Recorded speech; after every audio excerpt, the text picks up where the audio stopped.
يعني ايه وقت الجودة مع اولادنا؟ هو ببساطة الوقت اللي مش بنعمل فيه اي حاجة تماما غير ان احنا نكون معاهم جسديا وعقليا. يعني ما ينفعش نبص في الموبايل ونكون مركزين معاهم تماما. على فكرة الكلام ده موجه للأم وللأب، وبجد الأولاد بيتبسطوا جدا جدا لما بيحسوا إن احنا بنخصص شوية من وقتنا ليهم، وبتفرق قوي في علاقتنا بيهم. طيب نعمل إيه معاهم؟ الإجابة بتكون على حسب السن واهتمامات الطفل.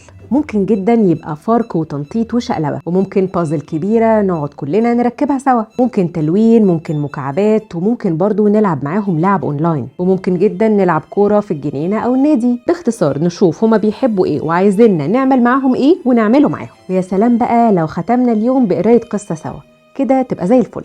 لو تفتكروا على فكرة أهالينا كانوا بيعملوا معانا كده زمان واحنا صغيرين، يمكن بطرق مختلفة. يعني مثلا أنا ماما وبابا كانوا ممكن بيلعبوا معايا أنا وإخواتي بنك الحظ، فاكرينها؟ ولما كنا بنسافر أسبوع المصيف في اسكندرية كنت بتبسط جدا جدا لما بابا كان ينزل معانا المية أو يعمل معايا بيت في الرمل. مش مهم خالص يكون الوقت اللي بنقضيه أو بنستمتع فيه مع أولادنا كبير، المهم إننا نعمل كده كتير حتى لو وقت قليل بس نستمر. شاركوني واكتبوا لي في الكومنتس، هل بتقضوا مع ولادكم كواليتي تايم أو وقت جودة؟ ويا ترى بتحسوا معاهم بالفرق ولا لأ؟